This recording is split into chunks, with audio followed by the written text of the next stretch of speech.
أهلًا بيكم، أنا رضوى رضوان.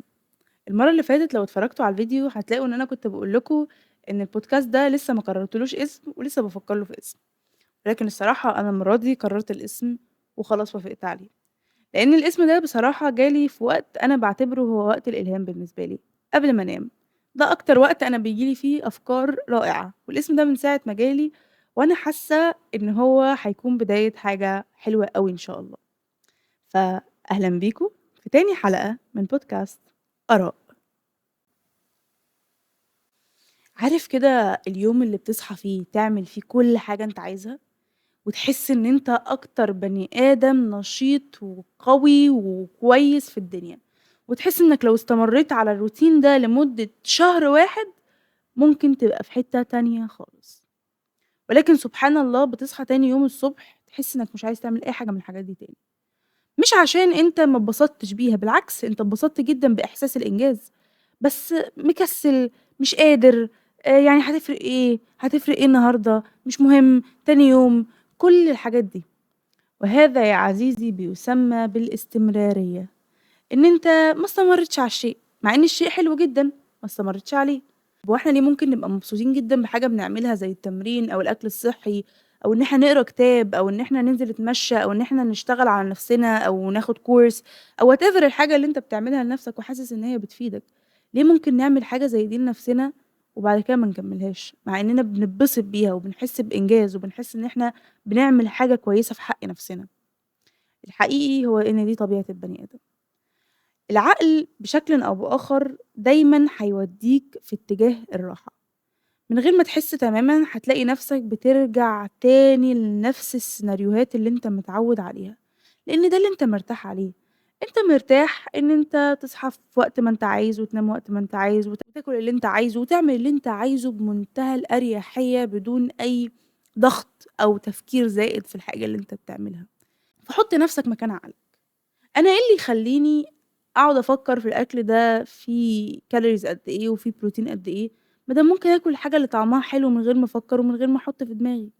طب هو أنا إيه اللي ممكن يخلّيني أنزل أتمرّن وجسمي يوجعني وأحس إن أنا مش قادر أتنفّس وأنا ممكن أقعد في البيت وأتفرّج على مسلسل وأقعد آكل أي حاجة أنا عايزها؟ إيه اللي يخلّيني عايزة أروح للحاجة اللي هتخلّيني أحسن بعدين، ما دام في حاجة بتحسّسني إن أنا مبسوط دلوقتي؟ عقلك متصمم على إنه يريحك، لإن ببساطة أي نوع من الحاجة الجديدة أو الحركة أو أي حاجة من الآخر بتحسّنك، هي غالبًا بالنسبة لعقلك هي تهديد، أنت مُهدَّد، هو دايمًا حاسس إن أنت لمّا تروح تتمرّن في ضغط بيتحط على الجسم، فبالتالي أنا كده في خطر. أنا لو رُحت اتعاملت مع ناس جديدة عشان أبقى إنسان اجتماعي أكتر، أنا باحُط نفسي في risk إن أنا أبقى منبوذ أو ما حدش يحبني أو إن أنا أترفض أو أيًا كان الإحساس السلبي اللي أنا مش عايزة أحسه، فبابعد عن ده وأروح أقعد لوحدي لإن ده أمان. أنا ليه أروح أذاكر وأتعلم وأحسّن من نفسي، مع إني ممكن أقعد وأخرج خروجة وأقعد آكل أي حاجة وأتبسط وخلاص. ما دام أنا ممكن ما أحسّش إن أنا غبي لمّا أذاكر. كل المشاعر السلبية دي بالنسبة لعقلك هي تهديد، والتهديد بشكلٍ أو بآخر قريب للموت. عقلك متصمم إن هو يبعد عن الموت بكل شكل.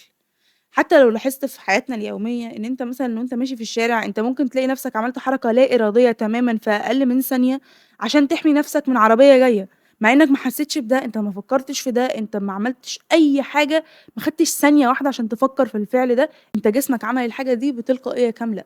فهو أنت عقلك متصمم إنه يحميك، مش هيفرق بقى يحميك من عربية جاية عليك هتشيلك أو من مجهود ممكن يحسسك بضعف أو بني آدم ممكن تروح له تتعرّف عليه، فالبني آدم ده تبقى خايف إن هو يرفضك أو يعاملك بطريقة مش حلوة، وبالتالي الاستمرارية بتوجع، لإن أنت كل يوم بتعمل حاجة جديدة عنك أنت ما تعرفهاش، أنت لسه مش فاهم، والإحساس بتاع إن أنت مش فاهم أو متلخبط أو ده برضه تهديد لعقلك، فبالتالي عقلك بيحاول يبعدك عن الحاجة دي، وأنت عمّال تعافر وتكمّل وتزُق وتحط مجهود ووقت في الحاجة دي، عقلك بيتعوّد على الموضوع. طيب هل يمكن إن أنا أخدع عقلي؟ آه. أنا عن نفسي باحب دايمًا طريقة التاتا تاتا لو مش عارفينها هي إن أنت تعمل الحاجة بالراحة واحدة، واحدة. يعني مش لازم إن أنت أول يوم تنزل تمرين تنزل تتمرّن ساعتين، 3، 4 ممكن تنزل تتمرّن نُص ساعة، ممكن تتمرّن في البيت، ممكن تتمرّن في أي حتة، ممكن تنزل تتمشى، ممكن تُقف تتنطط، ممكن تقعد تعمل أي نوع من الرياضة في بيتك، مش مهم، المهم إنك تعمل الفعل، مش المهم مكانه أو شكله، مش مهم إنك تقرا كتاب في الشهر، المهم إنك تقرا صفحة في اليوم، مش مهم إنك تاكل 100% كويس وما فيش أي غلط، المهم إنك تاكل بنسبة 70% كويس، وإنك تحاول على قد ما تقدر تبقى بتوازن ما بين الحاجة. الاستمرارية صعبة جدًا، وأنا مش هاقول لكم إن الاستمرارية دي حاجة سهلة تمامًا، لإن الاستمرارية أنا ذات نفسي باعاني فيها. الpodcast ده ذات نفسه بالنسبة لي يمكن يكون لسه حِمل شوية، إن أنا كل شوية أفتح وكل شوية أسجّل وكل شوية أتكلّم. يمكن أنا أصلًا في كلام باقوله دلوقتي أنا حاسة اللي هو ده أحسن حاجة، هو كان في أحسن من كده، ولكني عايزة أكمّل، لإني أنا عارفة إن أنا لمّا أعمل الحلقة دي والحلقة اللي بعديها والحلقة اللي بعديها والحلقة اللي بعديها هاتحسّن جدًا. واحدة من الأسباب كمان اللي بتخلّينا ما نستمرش على الحاجة إن إحنا مش شايفين نتيجة. يعني هادّيكم مثال، أنا باحب الأمثلة جدًا. أنا مثلًا الcontent عمومًا اللي أنا باعمله ده على جميع المنصات في حاجات منهم جابت يعني تفاعل وحاجات حسيت بيها برضا، ولكن 99% من الحاجة اللي أنا نزّلتها وكنت حاطة فيها مجهود وكنت حاطة فيها أفكار وكنت واخدة وقت ومجهود عشان أعمل كل الحاجات دي، ما كانتش بتجيب أي حاجة ولا الهوا. الفيديو أنزّله وأنا قاعدة فيه يومين باصوّر وبامنتج فيه، ألاقي نفسي جايبة 200 view و30 لايك وكومنتين من 2 أصحابي وهكذا. والإحساس ده أنا عارفة إنه وِحِش، أنا عارفة إنه وِحِش إن أنت تعمل أي حاجة في الدنيا وتبقى حاطط فيها مجهود ومش لاقي نتيجة، دي حاجة قاتلة للاستمرارية. بس أنا عايزة أقول لك حاجة، ما فيش حد هيكمّل غير لو هيوصل. ده مش عشان أنا باوعدك بالأمل ولا أنا متفائلة جدًا، لأ، ده عشان دي حقيقة، أنت لمّا تقعد تحُط وتعافر، وتعافر وتحُط مجهود ووقت، في يوم من الأيام حد هياخد باله منّك. ولمّا حد هياخد باله منّك أو لمّا أنت تحس إن أنت وصلت لجزء من اللي أنت عايزه، هتبتدي تحس برضا، وهتلاقي نفْسك عايز تكمّل. بالنسبة لي مثلًا الحلقات اللي أنا باعملها دي، يمكن دلوقتي الviews مش أحسن حاجة تمامًا. أنا الفيديو اللي فات تقريبًا جاب مش عارفة تقريبًا 35 view و6 لايكات وكومنتين من 2 أصحابي برضه. ولكن أنا عارفة إن في يوم من الأيام إن هالاقي ناس عايزة تسمعني، وهالاقي ناس فاهمة أنا باقول إيه، وعايزة تسمع أنا باقول إيه، وهالاقي community وهاجمع ناس وهنبقى حاجة كبيرة، لإن أنا متأكدة إن اللي أنا باعمله ده مش بس ليّا، أنا باعمل ده لإن أنا شايفة هدف، أنا شايفة إفادة لناس، أنا شايفة إن حد يمكن كان في مكاني من سنتين، 3 يمكن يسمعني دلوقتي ويستفيد بكلامي، عشان كده أنا عايزة أكمّل. الاستمرارية أو الconsistency مش محتاجة منّك إن أنت تكون بتجلد ذاتك كل يوم، بالعكس فكرة إنّك تكون بتجلد ذاتك وأنا ليه ما عملتش كده وأنا فاشل وأنا ضايع وأنا ما فيش منّي فايدة وأنا عمري ما هاتغيّر، هي تقريبًا هتخلّيك تفشل أكتر ما أنت بتُقع. الحقيقي هو إن أنت تاخد الحاجة واحدة، واحدة، دي من أكتر الحاجات اللي هتساعدك. تاني حاجة إنّك تبقى عارف دايمًا إن كل خطوة بتعدّيها عمرها ما بيبقى ما لهاش لازمة. كل خطوة بتعملها بتبني الجبل بتاعك، وبتبني الحاجة اللي أنت عايز تبنيها أيًا كان هي إيه. من أعداء الاستمرارية في دماغنا هو المنظور الذاتي، يعني أنت إزاي شايف نفسك؟ هاقول لكم على حاجة، عارفين دايمًا لمّا حد بيعمل اللي هي في أفكار الvision board لو ما تعرفش إيه الvision board، الvision board هي عبارة عن زي لوحة بتجيبها وبتحط عليها صور أنت نِفْسك فيها تحصل.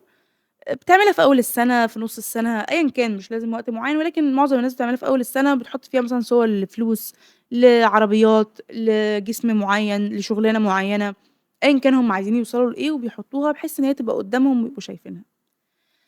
الحقيقي إن أنت لو في دماغك فكرة إن أنت بتحط الصورة دي وأنت في دماغك كده من ورا كده بتقول ما هو هيحطها ومش هيعمل حاجة، ما أنا عارف يالّا حُط. ده هو أكبر عدو ليك. وده ما بيتبنيش غير بعد كذا مرّة من المحاولات الفاشلة أو مش الفاشلة، الغير موفّقة، وإن أنت غالبًا ما كانتش المحاولة ذات نفسها هي اللي فاشلة، هو أنت اللي تراجعت أو كسّلت أو كبّرت دماغك. فبالتالي ابتدى يتبني في دماغك جزء من اللي هو ما هو بيقول الكلام وما بيعملوش تاني. فأنت ببساطة ما بقيتش مصدّق نَفْسك، بقيت عمّال تبني في أحلام وأوهام وحاسس إن هي أوهام، أنت مش حاسس إن هي ممكن توصل لها لإن أنت عندك جزء من جواك حاسس إن أنت هتوصل للحاجة دي وعارف إن أنت جواك الطاقة اللي تقدر توصل لها، بس ما عندكش اليقين إنك تقدر تعمل الحاجة اللي عشان توصل لها.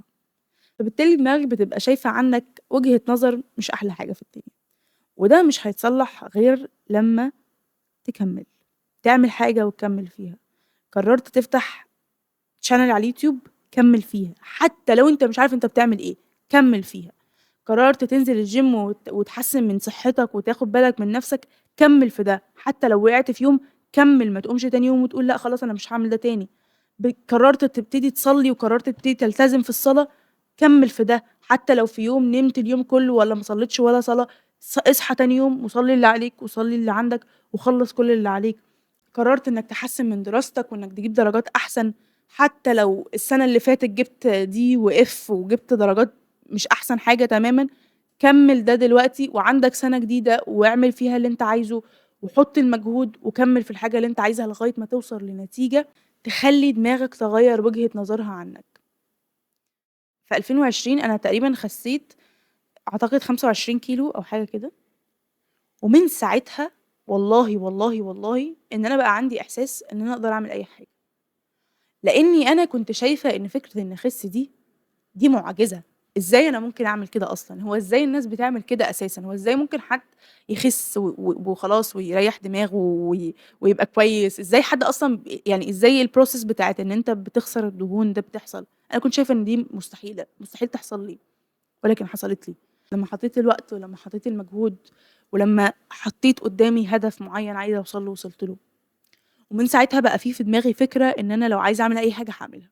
أي نعم الفكرة دي بتتذبذب كتير جدًا، وأحيانًا كتير جدًا باحس إن لأ الحاجة دي أكبر منّي، لأ أنا مستحيل أعرف أعمل ده، هو أنا إزاي ممكن أعمل ده، لا، لا، لا أنا شكلي باهبِّل في الأحلام والّا إيه بالضبط، بس دايمًا بارجع لpoint إن هو لأ، لو أنا عايزة أعمل ده، أنا هاعمل ده، لإن أنا عارفة إن أنا أقدر أعمل أي حاجة، لإن أنا من 4 سنين عملت حاجة أنا عمري ما تخيلت إن أنا أقدر أعملها ولكني عملتها. حاجة واحدة بس تنجح فيها هتخلّيك حاسس إن أنت مالك الأرض وما عليها.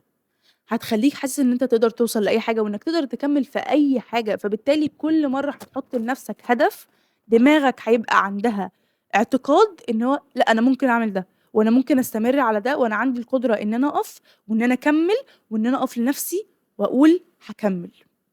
خلّيك قاسي مع نفْسك شوية. أنا دايمًا باحب أوي فكرة إن أنت تحب نفْسك، وإن أنت تهتم بنفْسك، وإن أنت تهتم بنفْسك من جوّه ومن برّه، مش من برّه بس. ولكني كنت صراحة باقرا من يومين في كتاب اسمه You Can't Hurt Me. أنا لسه ما كمّلتوش، ولكني قريت فيه حاجة حسّيت إن هي it makes sense شوية، ولكن يعني بطريقتي شوية هاعملها، مش عايزة أعملها زي ما هو قال بالضبط. قال إنّك بالضبط تبقى غشيم مع نَفْسك شوية. يعني لو أنت بقى لك سنين بتعافر في فكرة إنّك تخِس ومش عارف وكل مرّة بتُقع، أقف مع نَفْسك وقُل أنا مش هاكمّل كده، أنا مش عاجبني نَفْسي، أنا مش عاجبني جسمي، ما تحاولش تجمّل الموضوع، لإن الموضوع مش جميل، أنت صحّتك مش كويسة في الحالة دي. أنا طبعًا باتكلّم لو حد يكون وزنه مأثّر على صحّته ومأثّر على نفسيته وأشكال أخرى يعني. أنت تعبان ومتضايق ومش مبسوط جسمانيًا ونفسيًا، فبالتالي أنت في situation مش حلوة، فإن أنت تجمّلها أو تقول إن أنا أصل أنا curvy أصل أنا متغذي، أصل أنا معايا فلوس كتير وباكل، أيًا كان اللي أنت بتقوله ده، ده شوية أنت من الآخر كده بتنيّم الموضوع، أنت مش عايز تعمل حاجة وبس بتريّح دماغك عشان تحس كويس لفترة معيّنة، ولكن في الآخر هترجع وتحس إنك متضايق باللي أنت فيه، فاقف قدّام المراية وقُل أنا عايز أخس، لإن أنا شكلي مش عاجبني، لإن أنا مش مبسوط بجسمي، لإن أنا عايز أتحسّن عن كده.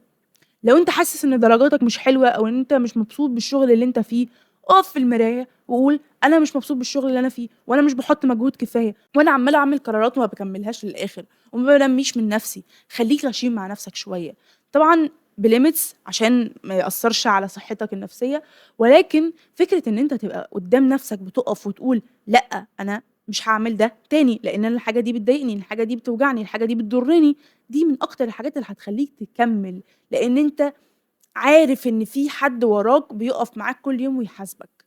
عارفين لمّا يبقى في موظف كده لعبي، فيبقى المدير بتاعه راجل شديد كده أو إنسان شديد بيقف يحاسب ويراجع ويشوف كل حاجة، الموظف ده غالبًا 99% إن هو هيشتغل أحسن بكتير. لو أنت حاسس إنك بني آدم لعبي أو ما بتمسكش في الحاجة أوي أو ما بتكمّلش في الحاجة، يبقى خلّيك أنت المدير اللي بيرجع في آخر اليوم ويحاسبك على كل حاجة عملتها. طبعًا مش كل يوم، لإن الحياة ما بتمشيش بالشكل الstrict أوي اللي أنا باتكلّم عليه ده، ولكن أنا باتكلّم إن أنت تبقى ماشي بالمنهج ده في معظم حياتك. ممكن يحصل ظروف، ممكن يحصل حاجات تخلّيك بشكل أو بآخر إن أنت تهدّي شوية، وده ما فيهوش مشكلة، ولكن لازم يبقى عندك زي ما بيقولوا كده monitor، اللي هو أنت حد وراك بيرشدك وبيقول لك تعمل إيه، حتى ده لو كان أنت. لإن والله أنت عارف أنت محتاج إيه، أنت عارف إنك محتاج تاكل الأكل ده، وأنت عارف إنك محتاج تاخد الكورس ده، وأنت عارف إنك محتاج تشتغل الشغلانة دي، وأنت عارف إنك محتاج تهتم بنفسك، وأنت عارف إنك محتاج تشوف وتقرا وتتعلم وتواجه الناس أكتر وتبقى اجتماعي أكتر، أنت عارف كل الكلام ده، أنت عارف كل اللي أنا قُلته وما قُلتوش، أنت عارف كل ده، أنت عارف أنت محتاج إيه وناقصك إيه، ولو عملت إيه هتوصل لفين. بس أنت محتاج حد يكون وراك، ومعظمنا ما بيبقاش عنده حد يكون وراه، معظمنا ما بيبقاش عنده حد يقول له روح يمين وشمال، ولو حتى عندك حد يقول لك يمين وشمال غالبًا هتتخنق منه وهتبقى مش عايز تسمع كلامه وهتعمل عكس اللي هو بيقوله، لكن إن أنت تبقى أنت بتمشّي نفسك هي دي الحاجة اللي هتخلّيك تكمّل في أيًا كان الهدف اللي أنت عايزه. الحياة ما بتدّيش فرص ببلاش، والله الحياة ما بتدّي فرص ببلاش، ولا ربنا بيوفّق حد ما بيكمّلش في حاجة، لإن أنت إنّك تقعد تحلم وتتمنّى ده مش هيوصّلك لحاجة، ولكن إنّك تكمّل في الحاجة حتى لو أنت مش فاهم حاجة، والله العظيم حتى لو أنت مش فاهم أنت بتعمل إيه، هي دي الحاجة اللي هتخلّيك تكمّل وهتخلّيك توصل في يوم من الأيام، وهيبقى عندك برضه حكاية، لإن الحكاية دي هي اللي بتتعمل بكل صعوبات الحياة اللي أنت بتمُر بيها، عشان يبقى عندك حكاية عايز تحكيها في آخر المطاف لجمهور أو لقعدة مع عيالك الصغيّرين أو لقعدة مع صحابك وأنتم عندكم 60 سَنة، لازم تبقى مرّيت بشوية مشاكل وشوية حاجات عشان يبقى عندك خبرة وحكاية. بس كده. أتمنى تكون الحلقة عجبتكم، ما تنسوش تعملوا لايك وشير وكومنت وسبسكرايب، دي أهم حاجة السبسكرايب، بليز اعملوا لايك للإبيسود دي لو عجبتكم، لإن ده بيساعدني جدًا إن الreach يعلى وإن الناس تقدر تشوف الفيديو ده عشان حد تاني يستفيد منه، وبس كده، إن شاء الله أشوفكم قريب الأسبوع الجاي.